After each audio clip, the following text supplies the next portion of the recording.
ഇത് നമ്മുടെ പരിപാടി എന്തോ നിർത്തിച്ചൂടാനുള്ള പരിപാടിയാണ്. ചെയ്യാൻ പറ്റില്ലേ?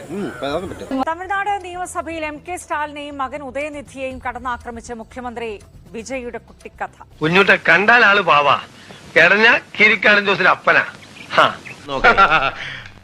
അങ്ങനെ കഥകൾ എന്താ ആർക്കാ പാടി നടക്കാൻ വയ്യാത്തേ? കാര്യം എന്തെങ്കിലും ഉണ്ടെങ്കിലല്ലേ ഗുണമുള്ളൂ. കൊളത്തൂർ മണ്ഡലത്തിൽ സ്റ്റാലിന്റെ തോൽവി സൂചിപ്പിച്ചായിരുന്നു പരാമർശം.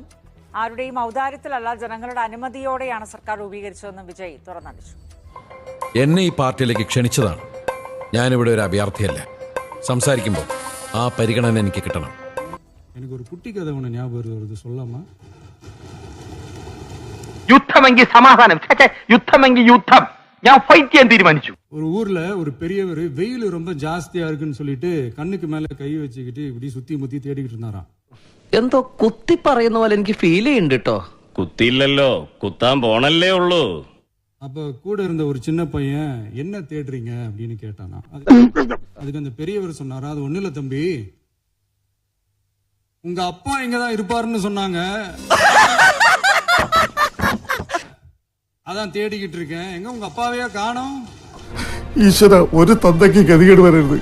പാവം മന്ത്രി അമ്മാവൻ പ്രതിപക്ഷത്തിന് ചുട്ട മറുപടി കൊടുക്കാനാവാതെ അമ്മാവൻ കിടന്ന് ശ്വാസം മുട്ടുകയാണ്.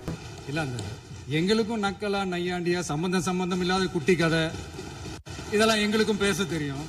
എന്റെ സ്വഭാവം വെച്ച് ഞാൻ അവനെ നുള്ളാതെ വിട്ടത്.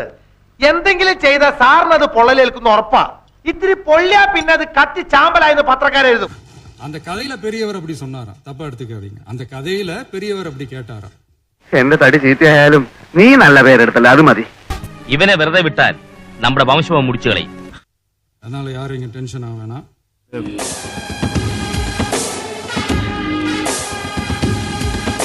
இப்பவும் சொல்றேன், மக்கள் பணத்துல இருந்து ஒரு பைசா கூட தொடமாட்டோம். നോക്കിയടാ രോമ എന്നേക്കുന്നത്. தொடவும் விடமாட்டோம், தொட்டா விடமாட்டோம், இதுக்கு முன்னாடி தொட்டவங்களையும் விடமாட்டோம். താനങ്ങ് ഇറങ്ങി കളിക്കുക അല്ലയോ? കളിക്കുമ്പോ ഇറങ്ങി കളിച്ചു തന്നെ സാറേ ശീലം. ഇത് ദേവനാരായണജിയുടെ ഒരു സാമ്പിൾ വെടിക്കെട്ട് മാത്രം. പൂരം തുടങ്ങാൻ ഇരിക്കുന്നതല്ലേ ഉള്ളൂ.